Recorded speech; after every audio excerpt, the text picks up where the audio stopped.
தந்தை, மைந்தன், தூய் ஆவியின் திருப்பெயர்னாலே ஆமேன். இந்த காணொலியின் வழியாக வழிபாட்டில் இணைந்திருக்கின்ற உங்கள் அனைவரையும் அன்போடு வாழ்த்தி வரவேற்கின்றேன். இறைவேண்டல் செய்வோம். அனைத்துலகோரே கடவுளை போற்றி ஆர்ப்பரியுங்கள். அவரது பெயரின் மாட்சியை புகழ்ந்து பாடுங்கள். அவரது புகழை மேன்மைப்படுத்துங்கள். எங்கள் அதிகமாய் நேசிக்கின்ற அன்பு நிறைந்த ஆண்டவரே, இப்போதும் எங்கள் வாழ்க்கை பயணத்திலே மீண்டும் ஒரு ஓய்வு நாளை, மனமகிழ்ச்சி நாளை நீர் எங்களுக்கு கொடுத்ததுக்காக உம்மை துதிக்கிறோம், உம்மை போற்றுகிறோம். ஆண்டவரே, இந்த நாளில் இந்த காணொலியின் வழியாக இந்த வழிபாட்டிலே இணைந்திருக்கின்ற எங்கள் அன்பான இறை மக்களை உம்முடைய கருத்தில் நாங்கள் ஒப்படைப்பு செய்கிறோம். ஆங்காங்கே தங்களுடைய இல்லத்திலிருந்து இந்த வழிபாட்டில் இணைந்திருக்கின்ற உமது அடியவர்கள் ஒவ்வொருவரையும் நீர் ஆஸ்வதிக்கும்படி ஆட்சேபிக்கிறோம். இப்போதும் ஆண்டவரே, எங்களையும் இந்த வழிபாட்டை உம்முடைய கருத்தில் நாங்கள் ஒப்படைப்பு செய்கிறோம். நீர் எங்களை ஏற்று நடத்தும். உம்முடைய ஆசீர்வாதத்தை உம்முடைய பிள்ளைகள் ஒவ்வொருவருக்கும் நீர் அருளும்படியாக நாங்கள் மன்றாடுகின்றோம். இறைமகன் இயேசு கிறிஸ்துவின் வழியாக வேண்டிக் கொள்கிறோம் பரமதந்தையே, ஆமென். கடவுளுக்கு மகிமையாக நம் அனைவரும் சேர்ந்து கீர்த்தனை 5வது பாடலை அனைவரும் சேர்ந்து பாடுவோம். கீர்த்தனை எண் 5, சர்வலோகாதிப நமஸ்காரம் சர்வ சிருஷ்டிகனே நமஸ்காரம் என்ற பாடலை நம் அனைவரும் சேர்ந்து பாடுவோம்.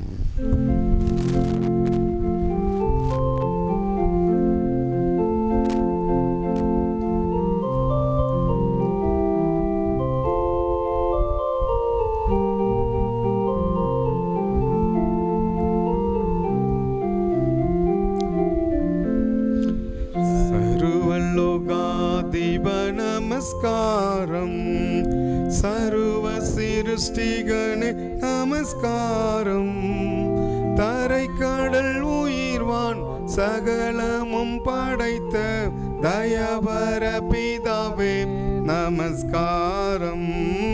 தரை கடல் உயிர்வான் சகலமும் படைத்த தயவர பிதாவே நமஸ்காரம். திரு அவதாரா நமஸ்காரம் ஜகத்திரட்சகனே நமஸ்காரம். தரணியில் மனுட உயிரடைந்தோங்க தருவினில் மாண்டோய் நமஸ்காரம். தரணியில் மனுட உயிரடைந்தோங்க தருவினில் மாண்டோய் நமஸ்காரம்.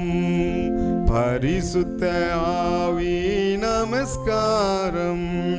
பரமசர் குருவே நமஸ்காரம். அருவியடியார் அகத்தினில் வசிக்கும் அரிய சித்தே சதா நமஸ்காரம். அருவிய அடியார் அகத்தினில் வசிக்கும் அரிய சித்தே சதா நமஸ்காரம். மூத்தொழிலோனே நமஸ்காரம். மூன்றில் ஒன்றோனே நமஸ்காரம். காத்தாதி காத்தா கருணை ஸ்வரூபா நித்ய திரியேகா நமஸ்காரம். காத்தாதி காத்தா கருணை ஸ்வரூபா நித்ய திரியேகா நமஸ்காரம். திருமறை பகுதி வாசி கேட்போம். அப்போஸ்தலனாகிய பவுல் ரோமருக்கு எழுதின நிருபம் 6ஆம் அதிகாரம் 1 முதல் 14 வசனங்கள். ரோமர் 6 1 முதல் 14 வசனங்கள். ஆகையால் என்ன சொல்லுவோம்? கிருபை பெருகும்படிக்கு பாவத்திலே நிலைத்திருக்கலாம் என்று சொல்லுவோமா? கூடாதே. பாவத்துக்கு மரித்த நாம் இனி அதிலே எப்படி பிழைப்போம்? கிறிஸ்து இயேசுவுக்குள்ளாக ஞானஸ்நானம் பெற்ற தாம் அனைவரையும் அவருடைய மரணத்துக்குள்ளாக ஞானஸ்நானம் பெற்றதை அறியாதிருப்பீர்களா? மேலும் பிதாவின் மகிமையிலே கிறிஸ்து மரித்தவர்களிலிருந்து எழும்பி பட்டது போல நாமும் புதிதான ஜீவன் உள்ளவர்களாய் கடந்து கொள்ளும்படிக்கு அவருடைய மரணத்திற்கு உரைக்கும் ஞானஸ்நானிலே கிறிஸ்துவுடனே கூட அடக்கம் பண்ணப்பட்டோம். ஆகையால் அவருடைய மரணத்தின் சாயலில் நாம் இணைக்கப்பட்டிருக்கிறவர்களாக நான் அவர் உயிர்த்தெழுதலின் சாயலிலும் இணைக்கப்பட்டிருப்போம். நாம் இனி பாவத்துக்கு ஊழியம் செய்யாதபடிக்கு பாவ சரீரம் ஒழிந்து போகும் பொருட்டாக நாம் நம்முடைய பழைய மனுஷன் அவரோடு கூட சிலுவையில் அறையப்பட்டதென்று அறிந்திருக்கிறோம். மரித்தவன் பாவத்துக்கு நீக்கி விடுதலையாக்கும்படி இருக்கிறானே. ஆகையால் கிறிஸ்துவுடனே கூட நாம் மரித்தோமானாலும் அவருடனே கூட பிழைத்தும் இருப்போம் என்று நம்புகிறோம். மரித்தோரிலிருந்து எழுந்த கிறிஸ்து இனி மரிப்பதில்லை என்று அறிந்திருக்கிறோம். மரணம் இனி அவரை ஆண்டு கொள்வதில்லை. அவர் மரித்து பாவத்தினின்று ஒரே தரம் மரித்தார். அவர் பிழைத்திருக்கிறது தேவனுக்கென்று பிழைத்திருக்கிறார். அப்படியே நீங்களும் உங்களை பாவத்திற்கு மரித்தவர்களாகவும் நம்முடைய கர்த்தராகிய இயேசு கிறிஸ்துவுக்குள் தேவனுக்கென்று பிழைத்திருக்கிறவனாகவும் எண்ணிக்கொள்ளுங்கள். ஆகையால் நீங்கள் சரீர இச்சைகளின்படி சாவுக்கேதுவான உங்கள் சரீரத்தில் பாவம் ஆளாதிருப்பதாக. நீங்கள் உங்கள் அவயவங்களை அநீதியின் ஆயுதங்களாக பாவத்திற்கு ஒப்புக்கொடாமல் உங்களை மரித்தோரிலிருந்து பிழைத்திருக்கிறவர்களாக தேவனுக்கு ஒப்பு கொடுத்து உங்கள் அவயவங்களை நீதிக்குரிய ஆயுதங்களை தேவனுக்கு ஒப்பு கொடுங்கள். நீங்கள் நியாயப்பிரமாணத்திற்கு கீழ்ப்படியாமல் கிருபைக்கு கீழ்ப்பட்டிருக்கிறபடியால் பாவம் உங்களை மேற்கொள்ள மாட்டாது.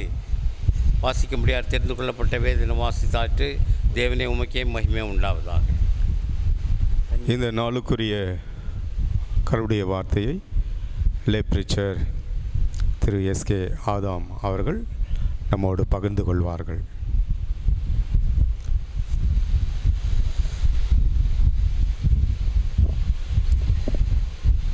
ஜெபம் செய்வோம். இமை பொழுதும் கைவிடாத எங்கள் அன்பின் பரலோக தந்தையே, மனமகிழ்ச்சியான ஓய்வு நாளின் காலை வேளைக்காக நன்றி செலுத்துகின்றோம். கர்த்தாவே, உம்முடைய கிருபையினாலே நாங்கள் நிற்கின்றோம். உம்முடைய தயவிலே நாங்கள் வாழ்கின்றோம். உம்முடைய இரக்கத்தினாலே நிலை பெற்றிருக்கின்றோம். இந்த நம்பிக்கையிலே உம்முடைய ஆராதனையிலே பங்கு கொள்ளுகின்ற அனுபவத்தை நீர் எங்களுக்கு கொடுத்திருக்கிறீர். இப்பொழுதும் உம்முடைய வார்த்தைகளை நாங்கள் தியானிக்கும் பொழுது உம்முடைய தூய ஆவியானவரின் துணை எங்களை வழிநடத்த வேண்டுமாய் மிகஞ்சி வேண்டுகின்றோம். பேசப்போவது நானல்ல கர்த்தாவே, நீர் பேசும் நாங்கள் கேட்கின்றோம். அடியனுடைய வாயின் வார்த்தைகளும் எங்கள் அனைவரின் இருதயத்தின் தியானமும் உம்முடைய சமூகத்திலே என்றென்றும் பிரீதியாயிருப்பதாக. ஆமேன். கிறிஸ்துவுக்குள் அன்பான திருச்சபையாரே, உங்கள் அனைவருக்கும் ஆண்டவராகிய இயேசு கிறிஸ்துவின் திருப்பெயராலே வாழ்த்துதலையும் வணக்கத்தையும் தெரிவித்துக் கொள்ளுகின்றேன். ஆண்டவருடைய பெரிதான கிருபையினாலே இந்த நாளிலும் ஆண்டவருடைய அருள் வார்த்தைகளை உங்களோடு இணைந்து தியானிக்க கடவுள் பாராட்டின கிருபைக்காக ஆண்டவருக்கு முதலாவது நன்றி செலுத்துகின்றேன். இந்த காணொளி காட்சியின் வழியாக இந்த நாளின் நிறைவார்த்தைகளை உங்களோடு பகிர்ந்து கொள்வதற்கு வழி வாய்ப்பை ஏற்படுத்தி கொடுத்த நம்முடைய குருசேகரத்தினுடைய தலைவர், மத்திய வட்டார தலைவர் ஆயர் அவர்களுக்கும், சேகர குழுவினுடைய பொறுப்பாளர்களுக்கும், திருச்சபையார் அனைவருக்கும் நன்றிகளையும் வாழ்த்துக்களையும் தெரிவித்துக் கொள்ளுகின்றேன். முதலாவது, இந்த நாளிலும் நம்முடைய நாடு சுதந்திரம் பெற்று 75ஆம் ஆண்டு சுதந்திர தினத்தை நாம் இன்று இனிமையாக சுதந்திரமாக கொண்டாடுவதற்கு கடவுள் கிருபை பாராட்டியிருக்கின்றார். திருச்சபையார் அனைவருக்கும் இந்த காணொளி காட்சியின் வழியாக சுதந்திர தின நல்வாழ்த்துக்களை தெரிவித்துக் கொள்வதில் மகிழ்ச்சி அடைகின்றேன். இந்த நாளில் இந்த சுதந்திரத்தை, இந்த சுதந்திர காற்றை சுவாசிக்கும்படியாக நமக்கு அருள் பாராட்டின ஆண்டவருக்கு முதலாவது நாம் நன்றி பாராட்டுவோம். இந்த சுதந்திரத்திற்காக பாடுபட்ட ஒவ்வொரு தியாக உள்ளங்களுக்காக, அவர்களுடைய தியாக வாழ்வுக்காக கடவுளுக்கு நன்றி பாராட்டுவோம். அவர்களுடைய தியாக வாழ்வை உணர்ந்து பெற்ற சுதந்திரத்தை பேணி காப்போம் என்ற உறுதிமொழியோடு இந்த நாளின் ஆராதனையிலே நாம் தியானிக்கும்படியாக உங்களோடு சேர்ந்து நானும் தியானிக்க ஆண்டவரை பிரார்த்திக்கின்றேன். நம்முடைய தென்னிந்திய திருச்சபையினுடைய ஒழுங்கின்படி இந்த நாளிலே நாம் சிந்திக்கும்படியாய் கொடுக்கப்பட்ட தலைப்பு திருமுழுக்கு கிறிஸ்துவுடன் இரத்தலும் உயிர்த்தலும். திருமுழுக்கு கிறிஸ்துவுடன் இரத்தலும் உயிர்த்தலும், baptism dying and rising in Christ, இந்த தலைப்பின் கீழாக நாம் தியானிக்கும்படியாக அழைக்கப்பட்டிருக்கின்றோம். இந்த திருமுழுக்கு என்பது உள்ளான அருள் ஏற்பு அனுபவத்திற்கு வெளிப்படையான அடையாளங்களாக, உள்ளான அருள் ஏற்பு அனுபவத்திற்கு வெளிப்படையான அடையாளங்களாக திருச்சபையில் 2 திருவருட்சாதனங்கள், அதாவது சாக்கிரமந்துகள் ஆண்டாண்டு காலமாக வழி வழியாக பின்பற்றப்பட்டு வருகின்றது. இந்த சாக்கிரமந்துகள் எவை என்றால் திருமுழுக்கு, திருவிருந்து. ஆனால் ரோம கத்தோலிக்க திருச்சபையினர் இன்று வரையிலே 7 வகையான சாக்கிரமந்துகளை, அருட்சாதனங்களை பயன்படுத்தி கொண்டிருக்கின்றனர். திருவிருந்து, திடப்படுத்துதல், திருமுழுக்கு, பாவ அறிக்கை, குருத்துவ அருட்பொழிவு, திருமணம், எண்ணெய் பூசுதல், அதாவது இறுதி சடங்கு. இந்த 7 முறைமைகளை அவர்கள் பின்பற்றுகின்றார்கள். ஆனால் நம்முடைய சீர்திருத்த திருச்சபைகளிலே திருமுழுக்கு மற்றும் திருவிருந்து மட்டுமே சாக்கிரமந்துகளாக, திருவருட்சாதனங்களாக பயன்பட்டு வருகின்றது. அப்படி என்றால் இந்த திருமுழுக்கு என்றால் என்ன? நாம் இந்த திருமுழுக்கை நிச்சயமாக கிறிஸ்துவை உடையவர்களாகிய நாம், கிறிஸ்தவர்கள் என்று சொல்லிக் கொள்ளுகின்ற நாம் நிச்சயமாக அதனுடைய பொருளை உணர வேண்டியவர்களாக இருக்கின்றோம். ஏனென்றால் நம்முடைய சீர்திருத்த திருச்சபைகளிலே பெரும்பாலும் இந்த திருமுழுக்கை பெற்றுக்கொள்ளுகின்றவர்கள் குழந்தைகள், சிறியவர்கள். சதவிகித அடிப்படையில் பார்த்தால் கூட இவர்கள்தான் அதிகமாக திருமுழுக்கை திருச்சபையிலே பெற்றுக்கொள்ளுகின்றார்கள். முதியவர்கள், வயது வந்தவர்கள், அவருடைய சதவிகிதம் குறைவாக இருக்கும். அப்படி என்றால் இந்த திருமுழுக்கு என்றால் என்ன, அதன் ஆழம் என்ன, அதன் பொருள் என்ன, அது எதற்காக கொடுக்கப்படுகின்றது, அந்த திருமுழுக்கை நாம் எப்படி பெற்றுக்கொண்டவர்களாக வாழ வேண்டும், இந்த திருமுழுக்கு எதை நம்முடைய வாழ்க்கையிலே உணர்த்துகின்றது, இந்த திருமுழுக்கு மூலமாக நாம் என்ன பாடத்தை கற்றுக்கொண்டிருக்கின்றோம், கற்றுக்கொள்ள வேண்டும், என்ன பாடத்தை நாம் கற்றுக்கொண்டிருக்கின்றோம், ஆனால் எந்த பாடத்தை நாம் கற்றுக்கொள்ள வேண்டியவர்களாக இருக்கின்றோம், இந்த திருமுழுக்கின் வழியாக நாம் எப்படி கிறிஸ்தவ வாழ்வில் வாழ்ந்து கொண்டிருக்கின்றோம், ஆனால் எப்படி வாழ வேண்டும் என்ற அடிப்படை காரியங்களை நாம் உணர வேண்டியவர்களாக, அறிய வேண்டியவர்களாக நிச்சயமாக இருக்கின்றோம். அது அவசியமாக கட்டாயமான ஒரு காரியமாக இருக்கின்றது. ஏனென்றால் திருமுழுக்கை நம்முடைய பிள்ளைகளுக்கு நாம் திருமுழுக்கின் மூலமாக இந்த திருச்சபையில் இணைக்கும் பொழுது அவர்களை இந்த திருமுழுக்கினுடைய பொருளையும் அந்த திருமுழுக்கினுடைய அருளையும் பற்றி அவர்களுக்கு கற்றுக் கொடுத்து அவர்களை இந்த திருமுழுக்கின் மூலமாக கிறிஸ்தவ வாழ்வில் எப்படி இணைப்பது, இந்த திருமுழுக்கின் வாயிலாக அவர்களை கிறிஸ்தவ வாழ்வுக்குள்ளாய் எப்படி நடத்துவது என்று பாடம் கற்பிக்க வேண்டியவர்கள் பெற்றோர்களாகிய நாம் தான்.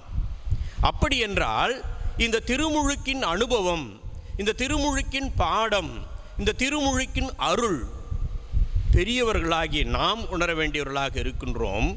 பிறகு அந்த பிள்ளைகளுக்கு கற்றுக் கொடுக்க வேண்டியவர்களாக இருக்கின்றோம்.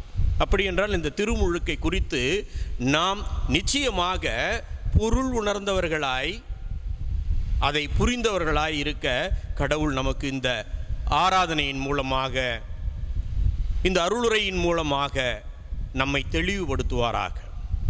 திருமுழுக்கு எழுத்துக்கு எழுத்து அப்படியே லிட்ரலாக எடுத்துக்கணும்னா, திருமுழுக்கு அல்லது ஞானஸ்தானம் என்பதற்கு தண்ணீரில் மூழ்கி எழுதல் என்று பொருள். ஆனால் அதை தெளித்தல், கழுவுதல் எனும் செயல்களில் இச்சொல்லால் அழைக்கின்றோம். இந்த திருமுழுக்கு, இந்த பேப்டிசம் என்ற வார்த்தை பாப்தோ, BAPTO, பாப்தோ என்னும் கிரேக்க அடிச்சொல்லிலிருந்து பாப்திசைன் என்னும் வினை சொல்லும், பாப்திஸ்மா என்ற பெயர் சொல்லும் எழுந்தது.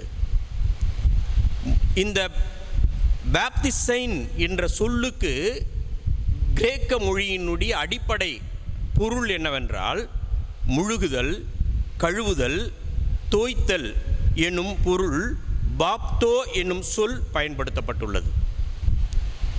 மார்க்கு 7ஆம் அதிகாரம் 4ஆம் வசனத்தில் இந்த பரிசேயர் கழுவுதல் பற்றிய புரிதலை அங்கே சொல்லுகின்றார்கள். கழுவுதல் என்பதற்கு முக்கியத்துவம் கொடுத்து இந்த கழுவுதல் என்னும் வார்த்தை இந்த 7:4 வருகின்றது. மார்க் 7:4. இதனுடைய ஆதாரம் எதில் என்றால் பாப்திசைன் என்ற வார்த்தையில் அங்கு பயன்படுத்தப்பட்டிருக்கின்றது. அதே போன்று அதாவது யூதர்கள் கிண்ணங்கள் குடங்களை கழுவுவதற்கு சொல்லப்படுகின்ற வார்த்தை இந்த பாப்திசைன் என்ற வார்த்தை கிரேக்க மொழியிலே பயன்படுத்தப்பட்டிருக்கின்றது மூல ஆதாரங்களிலே.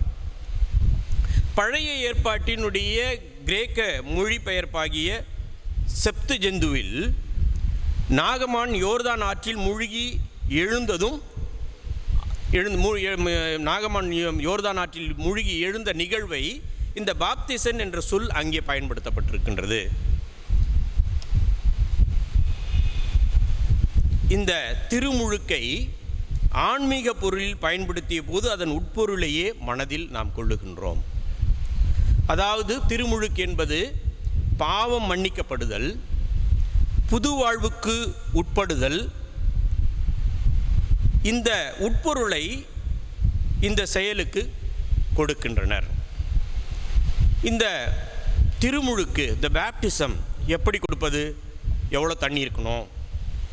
தெளித்து கொடுக்குறதா, மூழ்கி கொடுக்குறதா, அதை யார் கொடுக்குறது, அதை எங்கே வச்சு கொடுக்கணும், குழந்தைக்கு கொடுக்கலாமா, பெரியவங்களுக்கு கொடுக்கலாமா, கிறிஸ்துவின் பெயரிலா, மூவர் கடவுளின் பெயரிலா, இப்படி ஒவ்வொருவரும் தங்களுடைய நினைவுகளுக்கு ஏற்ற வண்ணமாக, தங்களுடைய புரிதலுக்கு ஏற்ற வண்ணமாக, தங்களுடைய சுயநல போக்கிற்கு ஏற்ற வண்ணமாக இந்த திருமுழுக்கை திரித்து மக்களை ஒரு குழப்ப நிலைக்கு கொண்டு செல்லுகின்றனர்.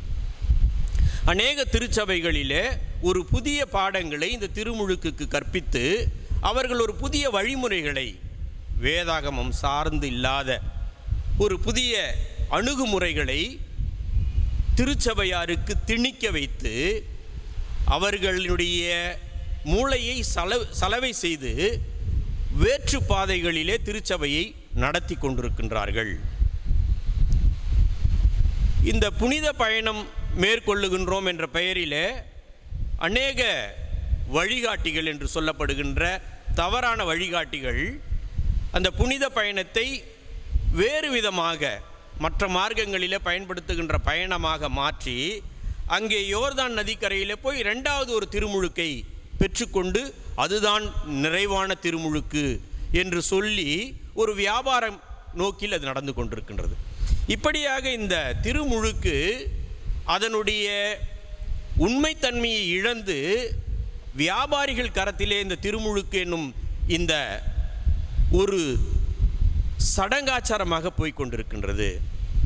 திருமுழுக்கை நாம் எப்படி எதற்காக பயன்படுத்துகின்றோம்? திருச்சபையிலே நம்முடைய பிள்ளைகளை இணைப்பதற்காக மட்டுமா? நான் ஒரு கிறிஸ்தவன், என்னுடைய பிள்ளை ஒரு கிறிஸ்தவன் கிறிஸ்தவள் என்று பறைசாற்றிக் கொள்வதற்கா? இல்லை விழாக்கோலம் காண்பதற்கா? இந்த திருமுழுக்கு நான் எப்படி புரிந்து கொள்ளுகின்றேன்? என் பிள்ளைகளுக்கு எப்படி புரிய வைக்கின்றேன்? இதுவரை இந்த திருமுழுக்கை நான் எப்படி புரிந்து கொண்டேன்? இதுவரை திருமுழுக்கை கொடுத்து திருச்சபையிலே அங்கமாக விளங்கி கொண்டிருக்கின்ற என்னுடைய பிள்ளைகளுக்கு இந்த திருமுழுக்கின் வழியாக ஆலயத்திலே நான் கொடுத்த வாக்குறுதிகளை, திருமுழுக்கு கொடுக்கும் பொழுது என்னுடைய பிள்ளைகளுக்கு நான் திருமுழுக்கை கொடுக்கும் பொழுது ஆலயத்திலே கேட்கப்பட்ட கேள்விகளுக்கு, ஆயர் வழியாக கேட்கப்பட்ட கேள்விகளுக்கு திருச்சபையினர் முன்பாக நின்று நான் கொடுத்த வாக்குறுதிகளை நான் முழுமையாக நிறைவேற்றி கொண்டிருக்கின்றேனா? என் பிள்ளையை திருமுழுக்கின் மூலமாக கடவுளுடைய பாதையிலே நான் வழி நடத்துவதற்கு துணையாக இருக்கின்றேனா? இது நம்மை நாமே இந்த நாளிலே கேட்டுக்கொள்ள வேண்டிய வார்த்தையாக இருக்கின்றது. நாம் கேட்டுக்கொள்ள வேண்டும். ஏனென்றால் இந்த திருமுழுக்கை நாம் ஒரு சடங்காச்சாரமாக பின்பற்ற நிலைமைகளுக்குள்ளாய் நாம் வந்து கொண்டிருக்கின்றோம். இந்த திருமுழுக்கு ஆலயத்தில் கொடுக்கப்படுகின்றது ஒரு அலங்காரமான ஒரு வாழ்வாக, அலங்காரமான ஒரு காரியமாக மாறிவிடக்கூடாது என்பதற்காகத்தான் நம்முடைய சீர்திருத்த திருச்சபைகளிலே ஒவ்வொரு ஆண்டும் இந்த தலைப்பை குறித்து நாம் தியானிக்க அழைக்கப்பட்டிருக்கின்றோம். சாதாரணமாக ஆசீர்வாதம் என்று சொல்லிக்கொண்டு செழுமையான பிரசங்கங்களை நம்முடைய தென்னிந்திய திருச்சபை அளிப்பதில்லை, அதற்குண்டான தலைப்புகளை கொடுப்பதில்லை. நம்முடைய தென்னிந்திய திருச்சபையினுடைய ஒவ்வொரு வாரத்தினுடைய தலைப்பும் ஒரு புது வாழ்வுக்குள்ளாய், ஒரு புது அனுபவத்திற்குள்ளாய், ஒரு புதிய திருப்பத்தை திருச்சபையினுடைய மக்களுக்கு கொடுத்து கொண்டிருக்கின்றது. ஒவ்வொரு தலைப்பையும், ஒவ்வொரு வாரத்தினுடைய தலைப்பையும் நாம் சிந்திப்போமானால் அது கிறிஸ்துவை சார்ந்து, திருச்சபையை சார்ந்து, இந்த சமுதாயத்தை சார்ந்து, இந்த சமுதாயத்திற்குள்ளாய் நாம் வாழ்வதை சார்ந்து, நம்முடைய பங்களிப்பு இந்த திருச்சபைக்கு எப்படிப்பட்டதாக இருக்கின்றது, நம்முடைய குடும்ப வாழ்வுக்கு எப்படிப்பட்டதாக இருக்க வேண்டும், இந்த சமுதாயத்திற்குள்ளாய் ஒரு கிறிஸ்தவனாக, ஒரு கிறிஸ்தவளாக நம்முடைய திருப்பணி என்ன, சமுதாயத்தை ஆண்டவராகிய இயேசு கிறிஸ்து கிறிஸ்தவன் என்ற அடிப்படையிலே, கிறிஸ்தவன் என்ற உரிமையின் அடிப்படையிலே, கிறிஸ்தவன் என்ற ஆதாரத்தின் அடிப்படையிலே நமக்கு கொடுக்கப்பட்டுள்ள கடமைகள் என்ன என்பதை ஒவ்வொரு வாரத்தினுடைய தலைப்புகளும் நமக்கு கொடுக்கப்பட்டிருக்கின்றது.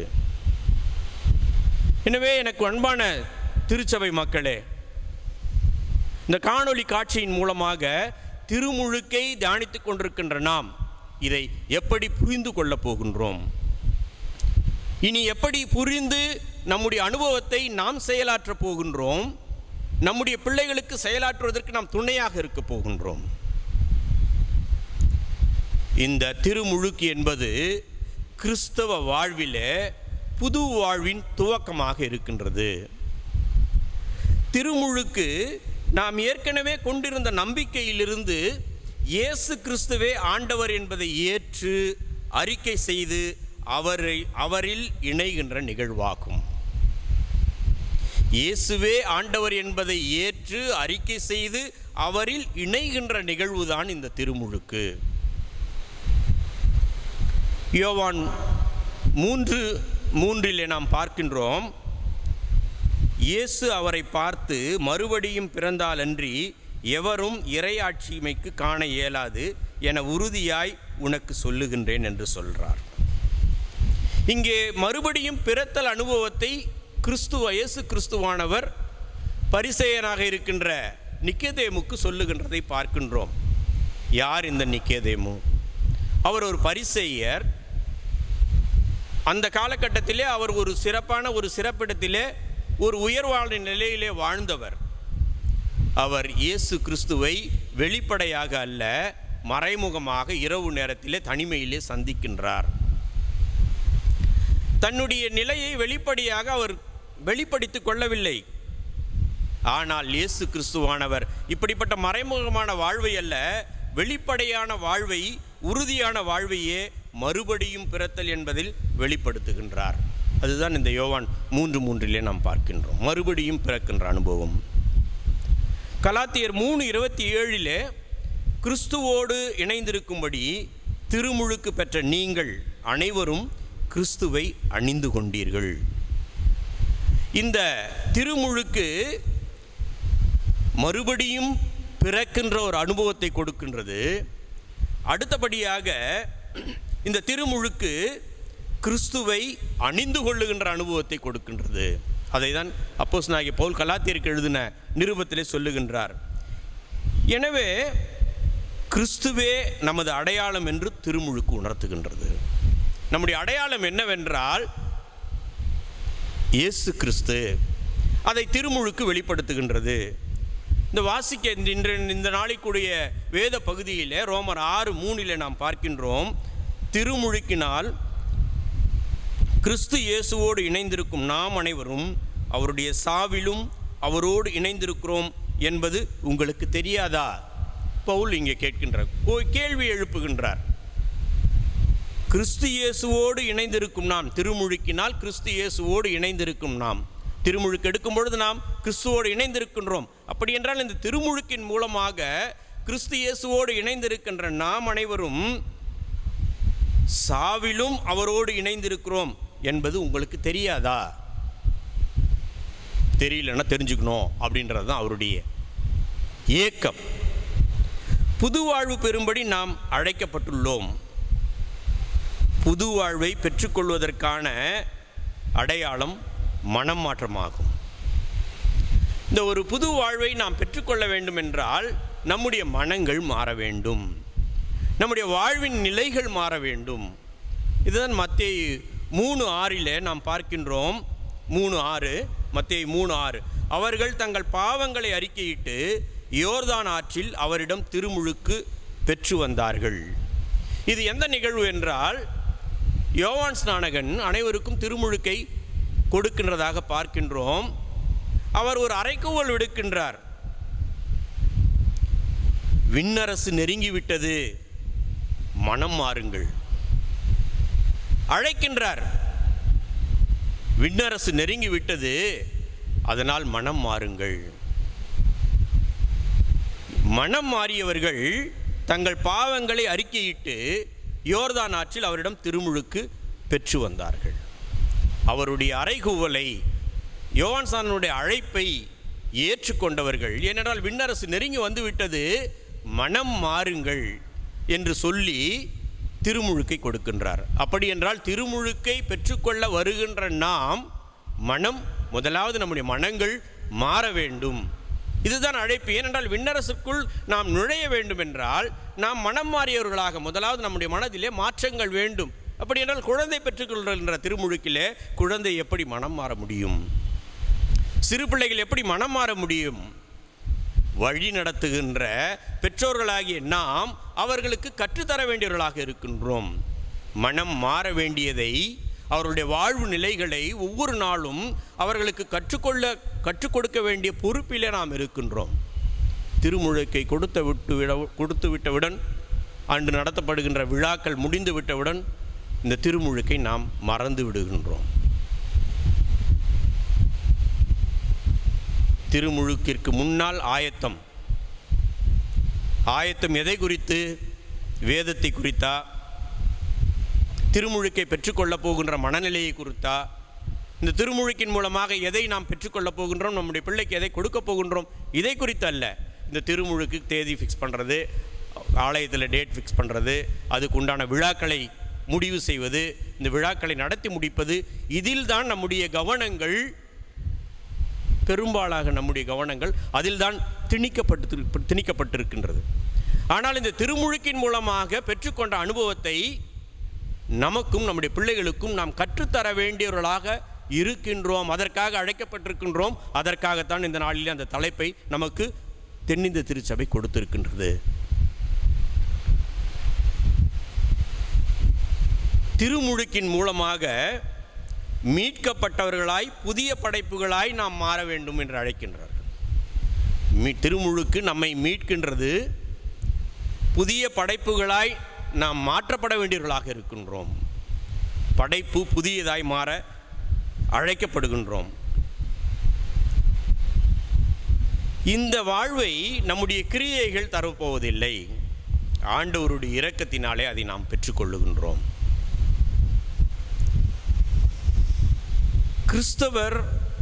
கிறிஸ்தவர்களாகி நாம் அடைகின்ற வாழ்வு ஒரு சீர்திருத்தம் அல்ல, அது மறுபிறப்பாகும். கிறிஸ்துவுடன் இணைந்து வாழுகின்ற வாழ்வு என்பது அது ஒரு சீர்திருத்த வாழ்வு அல்ல, அது ஒரு மறுபிறப்பாகும். இதை தான் தீத்து 3:5 நாம் பார்க்கின்றோம். யோவான் 3:5 2 பிறப்புகள், தண்ணீர், தூய ஆவி, மற்றொன்று தாயின் வயிற்றில் பிறப்பது, ஆன்மீக மாற்றம் பெற்று பிறப்பது. எனவே திருமுழுக்கு என்பது மறுபிறப்பின் அடையாளம். இந்த திருமுழுக்கு கிறிஸ்துவினுடைய மரித்தலிலும் உயிர்த்தெழுதலிலும் அவரோடு நம்மை இணைக்கின்றது என்பதே. திருமுழுக்கு ஆண்டவரோடு கூட மரிப்பதும் அவரோடு கூட உயிர்த்தெழுகின்ற அனுபவமும் கொடுக்கின்றது என்று நாம் வேதத்தின் அடிப்படையிலே பார்க்கின்றோம். இந்த திருமுழுக்கு எதை சொல்லுகின்றது என்றால், கடவுளை பற்றும் உடன்படிக்கை. இந்த திருமுழுக்கு கடவுளை பற்றிய உடன்படிக்கை. இந்த நாளினுடைய வேத பகுதியிலே, முதலாம் வேத பகுதி தொடக்க நூலிலே நாம் பார்க்கின்றோம், நோவாவும் அவருடைய குடும்பம் என்பது அதில் 8 பேர் பயணம் செய்தார்கள் என்று பார்க்கின்றோம். தண்ணீர் வழியாக காக்கப்படுகின்றார்கள். இந்த வாழ்வு உலகம் அழிந்து போகின்றது. நோவாவும் அவருடைய குடும்பத்தினர் 8 பேரும் தண்ணீர் வழியாக காக்கப்படுகின்றார்கள். அவர்களுக்கு அது ஒரு புதிய வாழ்வு. எந்த தண்ணீர் அந்த காலகட்டத்திலே, நோவாவின் காலகட்டத்திலே அநீதியான, அக்கிரமமான, இழிவான, கடவுளுக்கு எதிரான செயல் புரிந்து கீழ்ப்படியாமல் போன அனைவரையும் அழித்ததோ, இந்த அக்கிரமக்காரர்களையும் அநியாயக்காரர்களையும் கீழ்ப்படியாதவர்களையும் எந்த தண்ணீர் அழித்ததோ அதே தண்ணீர் நீதிமானான நோவாவையும் அவருடைய குடும்பத்தையும் காக்கின்றது. அழிக்கின்ற அதே தண்ணீர் நீதிமானாக இருக்கின்றவனை காக்கின்றது என்பதே இந்த நோவாவினுடைய நிகழ்விலே நாம் கற்றுக்கொள்ளுகின்ற பாடம்.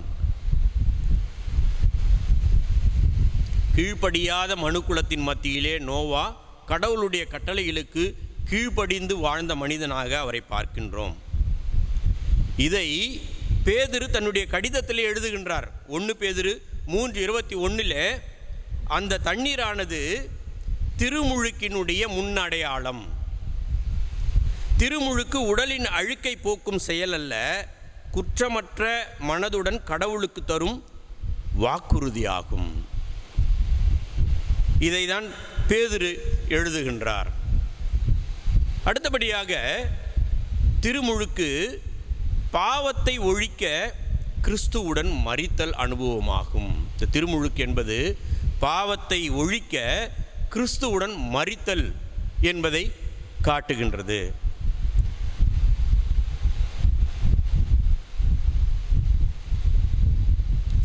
உலகத்தினுடைய பாவத்தை போக்க தம்மையே பலியாக கொடுத்த இயேசு கிறிஸ்துவின் மரணத்திற்குள்ளாக நம்மையே ஒப்புவித்தலின் அடையாளமாகும். இயேசு கிறிஸ்துவின் மரணத்திற்குள்ளாக நம்மையும் அதிலே ஒப்பு கொடுத்தல் என்பதுதான் இந்த திருமுழுக்கினுடைய அடையாளம்.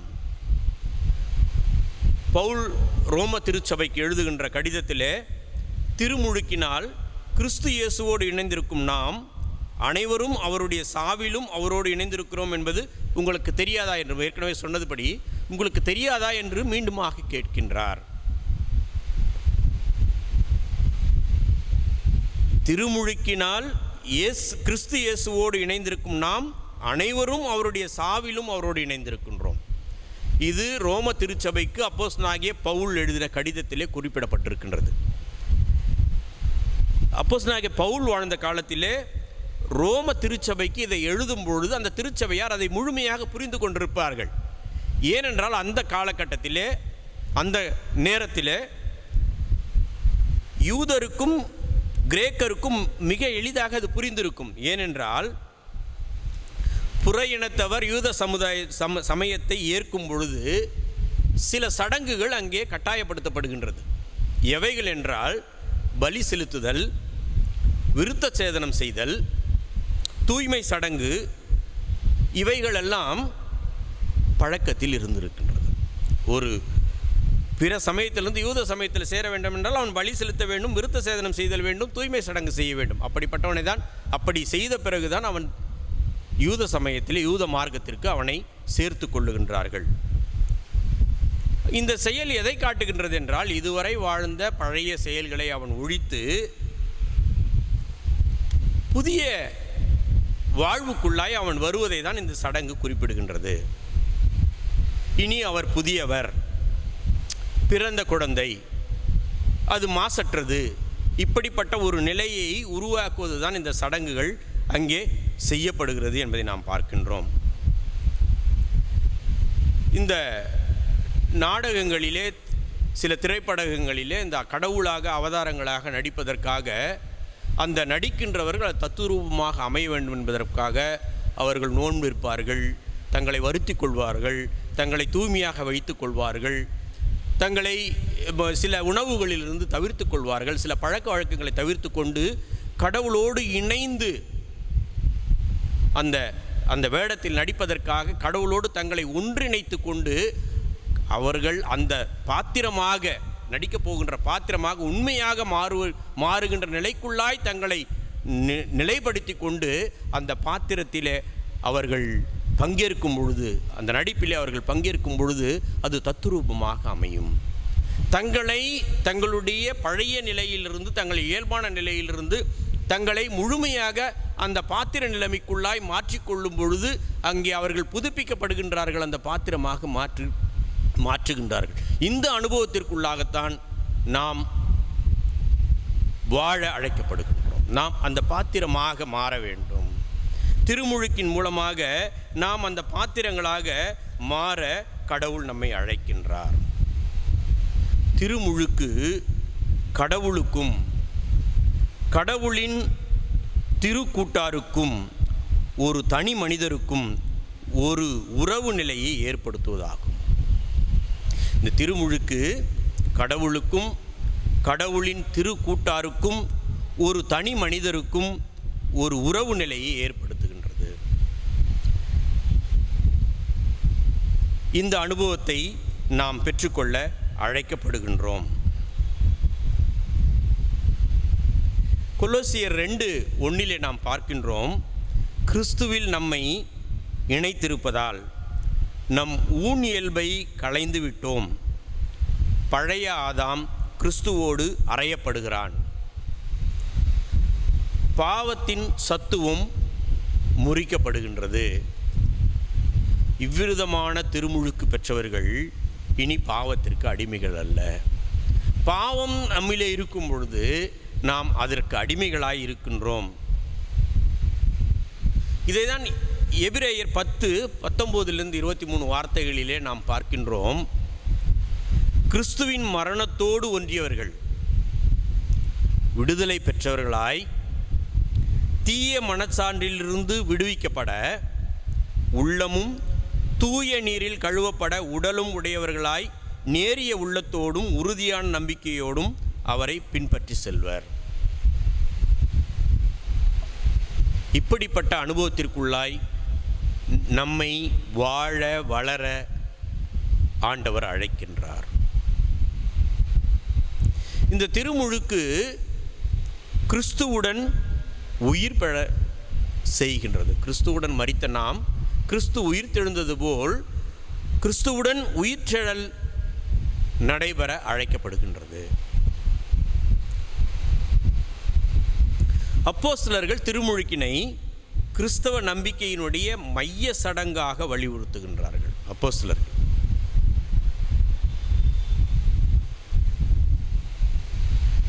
பவுல் சொல்லுகின்றார், நம்முடைய ஆண்டவராகிய இயேசு கிறிஸ்துவின் மரணத்திலும் உயிர்த்தெழுதலிலும் பங்கேற்பதின் அடையாளமே திருமுழுக்கு என்று. அப்போஸ்தலனாகிய பவுல் நம்முடைய ஆண்டவராகிய இயேசு கிறிஸ்துவின் மரணத்திலும் உயிர்த்தெழுதலிலும் பங்கேற்பதின் அடையாளம் திருமுழுக்கு என விளக்குகின்றார்.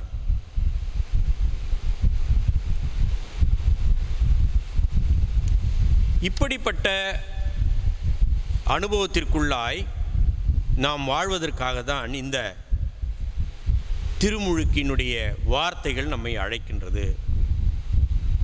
இந்த திருமுழுக்கு எகிப்தின் அடிமைத்தனத்தினின்று விடுதலை பெற்று சிவந்த சமுத்திரத்தை கடந்து கானானுக்குள் செல்வதின் அடையாளம் கூட திருமுழுக்கினுடைய அடையாளமாக இருக்கின்றது. அதை 1 கொரிந்தியர் 10:1-5, ரோமர் 6 வசனங்கள் மூலமாக நாம் அனுபவம் பெற்றிருக்கின்றோம். பழைய வாழ்விற்கு, பாவத்திற்குட்பட்ட அடிமை வாழ்வுக்கு நாம் மரிக்க வேண்டியவர்களாய் புதியதும் தூய ஆவியினால் நடத்தப்படுவதுமான உயிர்த்தெழுதலின் வாழ்வில் பங்கு பெறுவதும் இதனுடைய பொருளாக இருக்கின்றது.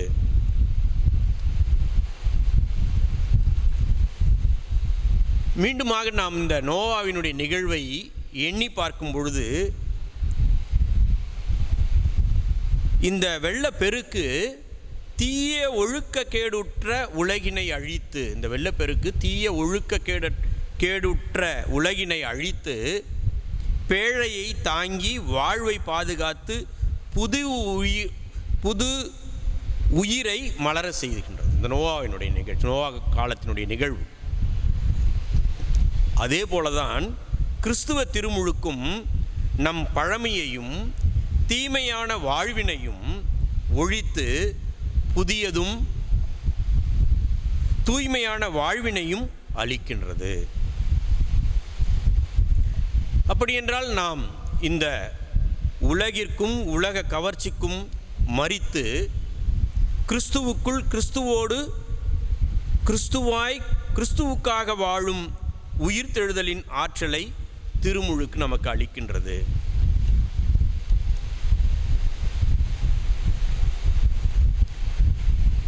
எனவே இந்த திருமுழுக்கை குறித்து, கடவுளுடைய மீட்பின் திட்டத்தை குறித்து நாம் விசாலமாக நினைப்பதை விட்டு இந்த திருமுழுக்கை குறுகிய கண்ணோட்டத்தோடு பார்த்து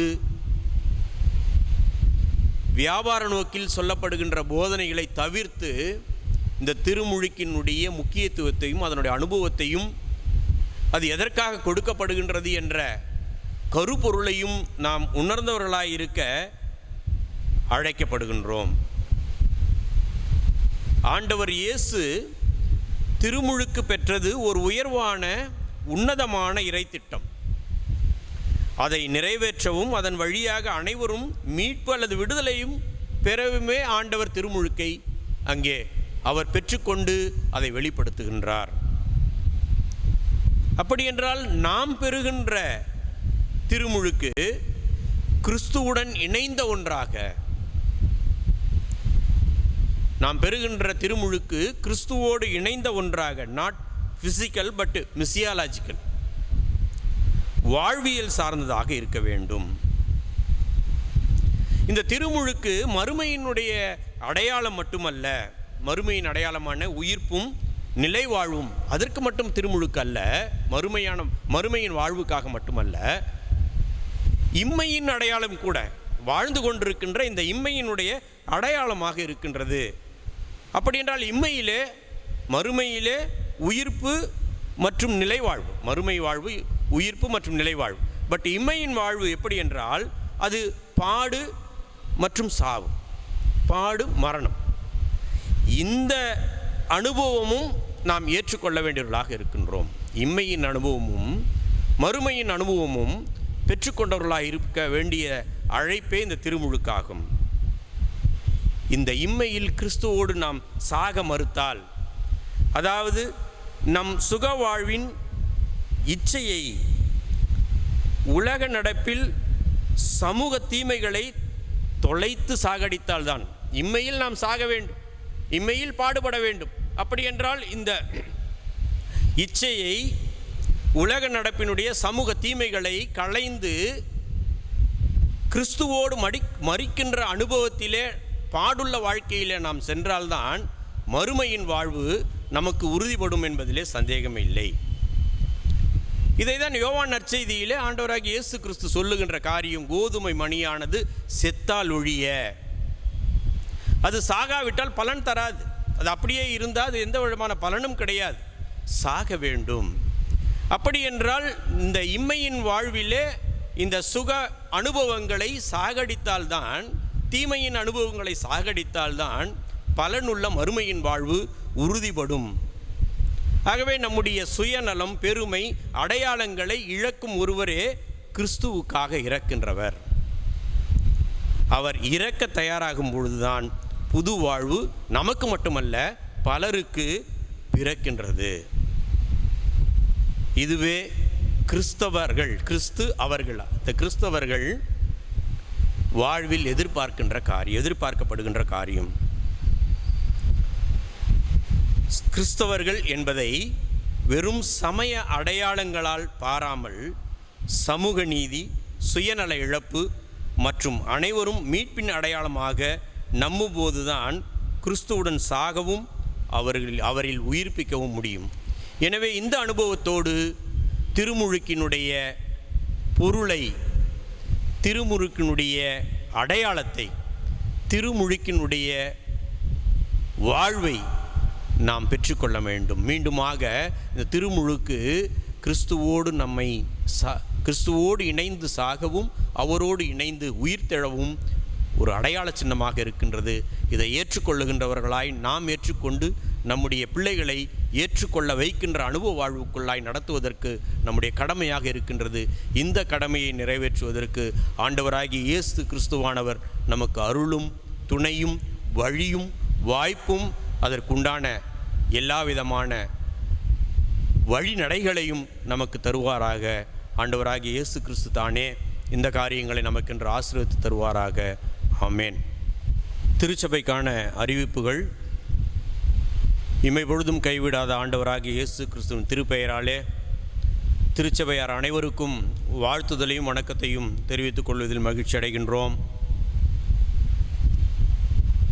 இந்த நாளிலும்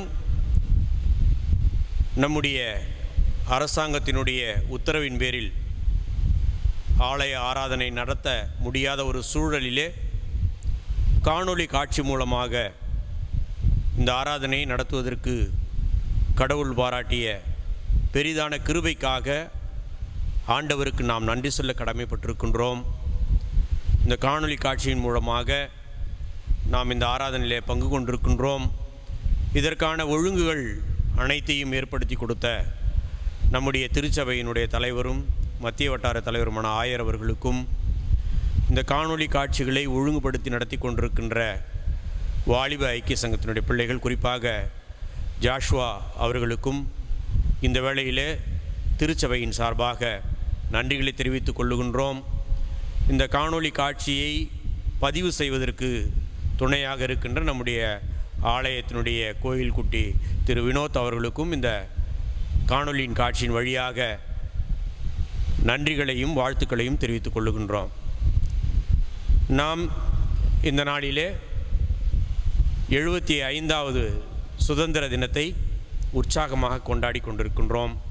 நாடு முழுவதும் கொண்டாடி கொண்டிருக்கின்றது. எனவே இந்த சுதந்திர தின வாழ்த்துக்களை திருச்சபையாராகிய உங்களுக்கு தெரிவித்துக் கொள்வதில் மனமகிழ்ச்சி அடைகின்றோம். அனைவருக்கும் சுதந்திர தின வாழ்த்துக்கள். தேசப்பற்றோடு தேசத்தினுடைய துணைக்காக அதை காக்க எல்லாம் வல்ல ஆண்டவர் நமக்கு அருளையும் ஆசிகளையும் வழங்க பிரார்த்திக்கின்றோம். இந்த சுதந்திரத்தை பெற்றுக்கொள்வதற்கு நமக்கு உறுதுணையாக இருந்த ஆண்டவருக்கு முதலாவது நன்றி செலுத்துகின்றோம். இந்த சுதந்திரத்தை பெற்றுத்தந்த தியாக தலைவர்களுக்காக நாம் அவருடைய வாழ்வுக்காக நன்றி சொல்லுவோம். நம்முடைய ஆராதனை நடைபெறாத இந்த சமயத்திலே கடந்த புதன்கிழமை அன்று மாலை ஆராதனை 6:30 முதல் 7:30 மணி வரை நடந்தது. எனவே இதில் திருச்சபையார் உற்சாகமாக பங்கு கொண்டீர்கள். திருச்சபையாருக்கு வாழ்த்துதலை தெரிவித்துக் கொள்ளுகின்றோம், நன்றிகளை தெரிவித்துக் கொள்ளுகின்றோம்.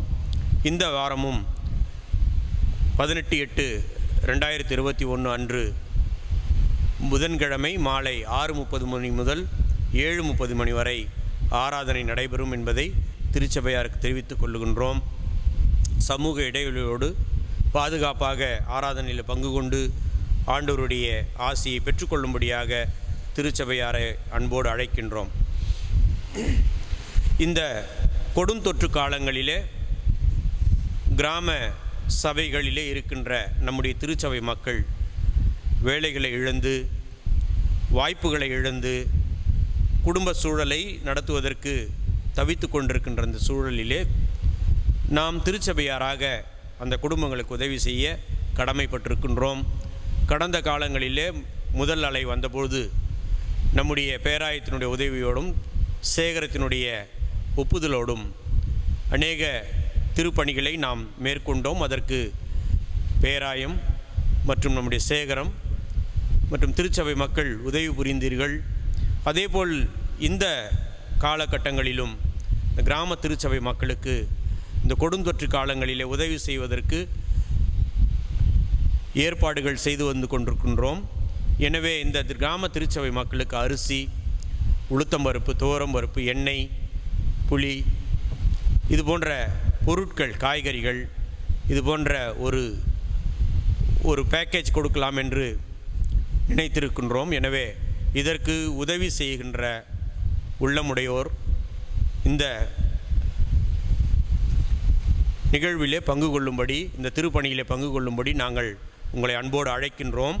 விருப்பமுள்ளவர்கள் பொருளாகவோ அல்லது பணமாகவோ சேகர தலைவர் அல்லது சேகர அலுவலர்களிடம் கொடுக்கும்படியாக உங்களை அன்போடு அழைக்கின்றோம்.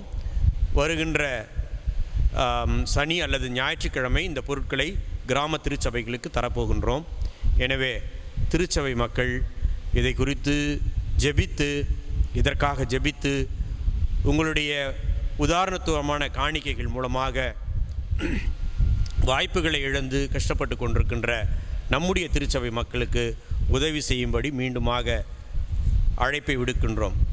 கடந்த வாரத்திலே நாம் வழிபாட்டிலே அறிவித்தபடி நம்முடைய ஆலய பயன்பாட்டிற்காக ஒரு சிறப்பான ஒரு கேமரா வாங்கவும், அதன் மூலமாக வெளியிலே அமர்ந்திருக்கின்ற நம்முடைய திருச்சபை மக்கள் ஆராதனையை நிறைவாக பங்கு கொள்வதற்கு துணையாகவும் மற்றும் நம்முடைய ஆராதனைகளை நேரடியாக யூடியூப் வழியாக நேரடியாக ஒளிபரப்புவதற்கு துணையாக இருக்கவும் ஒரு நல்ல கேமரா ஒன்று வாங்குவதற்காக திட்டமிடப்பட்டிருக்கின்றது.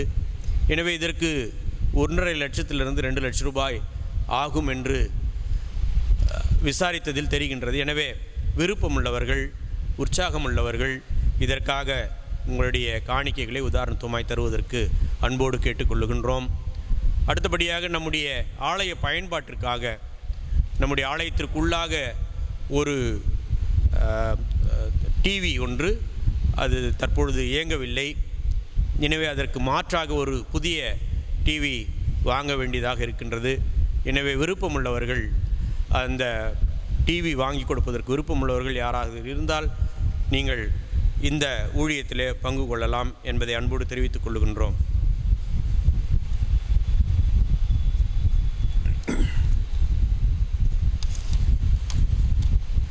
கடந்த வாரத்தினுடைய காணிக்கை விவரம் 8/8/2021, 11/8/2021. பொதுவான காணிக்கை 14,533, 444, 2,312.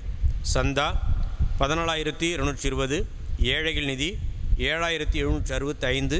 நற்செய்தி பணிக்காக 7,255. பிறந்தநாள் மற்றும் நன்றி காணிக்கை 9,130. ஏலம் 770.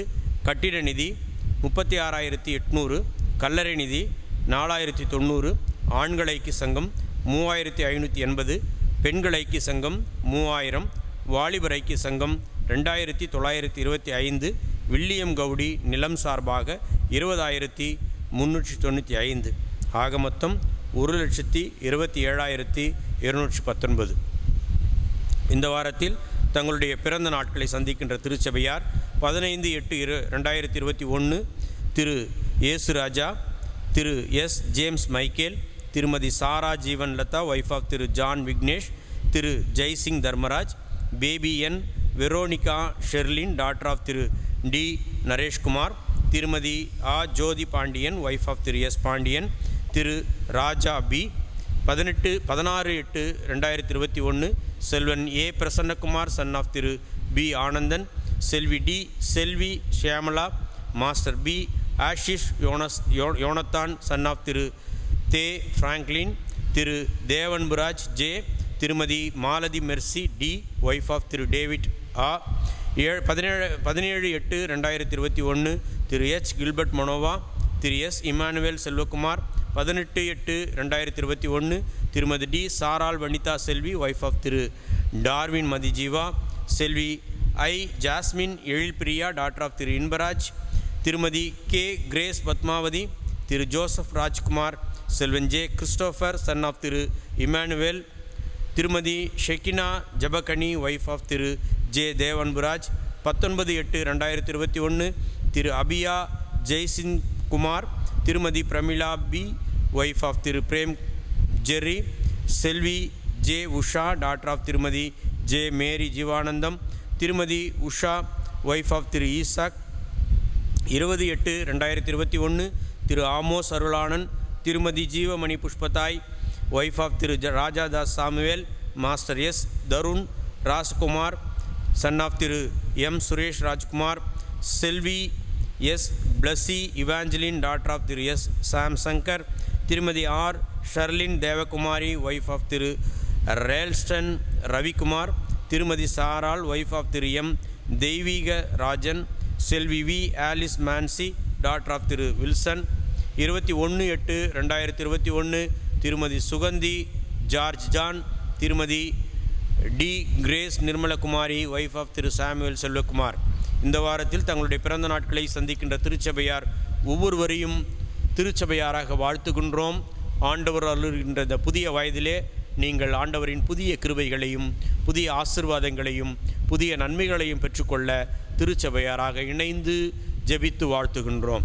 இந்த வாரத்தில் தங்களுடைய திருமண நாட்களை சந்திக்கின்ற திருச்சபையார் 15/8/2021 திருமதி என்ஜே ஏஞ்சலின், திரு எம் ஒய் நித்திய ஜோதி, திருமதி எஸ் மெர்லின், திரு தீபக் ஜபகுமார். 17/8/2021 திருமதி எலிசபெத் தெரேசா எம், திரு விஷால் குமார். 19/8/2021 திருமதி டி பிரேமா, திரு ஜான் முருகேசன், திருமதி அருள் ஜோதி, திரு சாமுவேல் சாந்தகுமார், திருமதி எலிசபெத் ராணி, திரு எம்எஸ் ஜான். 20/8/2021 திருமதி சா பொன்மணி, திரு கு சமுத்திரம், திருமதி பெரில் ஜாஸ்மின், திரு எல் ஜேசின் கோபிநாத், திருமதி சி அன்னாள், திரு கே சந்திரசேகர்.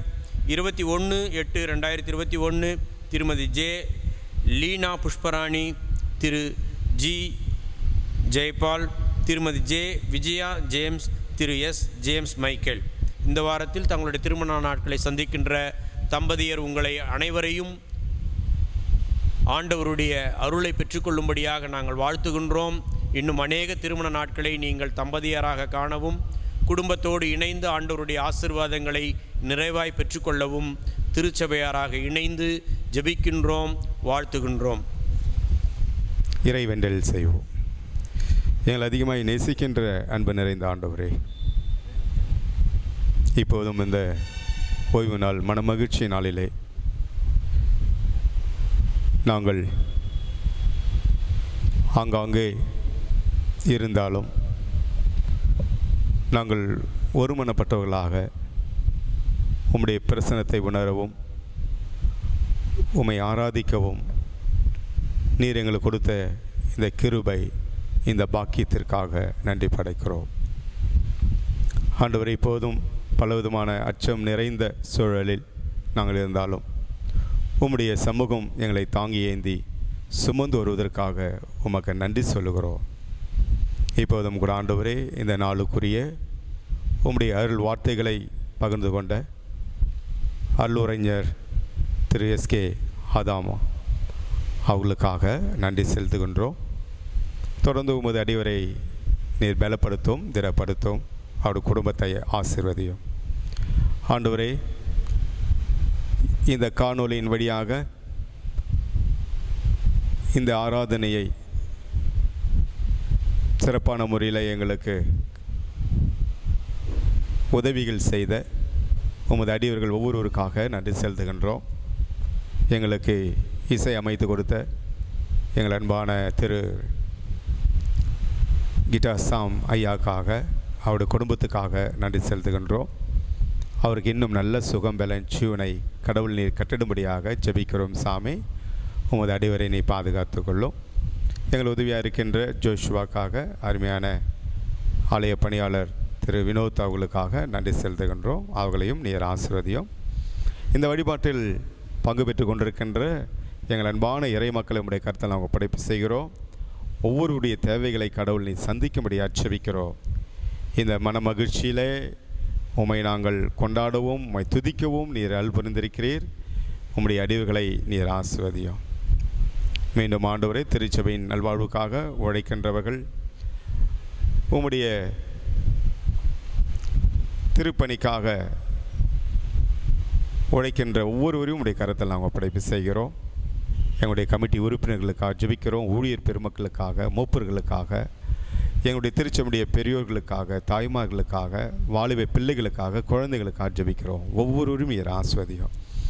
இந்த வழிபாட்டின் தோக்கம் முதல் இம்மட்டும் உங்களுடைய தெய்வீக பிரசன்னம் எங்களோடு கூட இருந்ததுக்காக நன்றி ஆண்டவரே. தொடர்ந்து எங்களை வழிநடத்தும் ஆண்டவரே.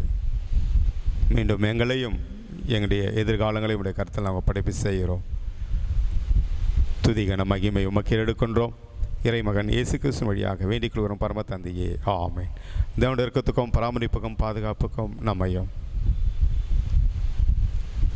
நாம் எதிர்காலத்தில் எடுத்துக்கொண்ட முயற்சிகளையும் தேவைகளையும் ஆண்டோடு பொறுப்பாத்தில் அர்ப்பணம் செய்கிறோம். நமது ஆண்டவராகிய இயேசு கிறிஸ்துவின் கிருபையும் அன்பும் தூய ஆவியானவர் வழிநடத்தல் பாதுகாப்பு நம் அனைவரோடும் இன்றும் என்றும் சதா காலங்களில் பாதுகாத்து அருள் புரிவாராக.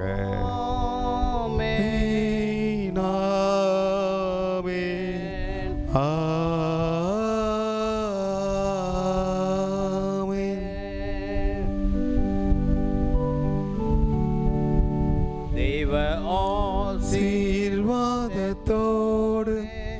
அடியாரை அனுப்பும் வார்த்தையேனும் அப்பத்தாலே போஷித்து வளர்ப்பியும் இப்போதும் தேடி வந்து மனதார போற்றினோ மோட்சலோகத்தில்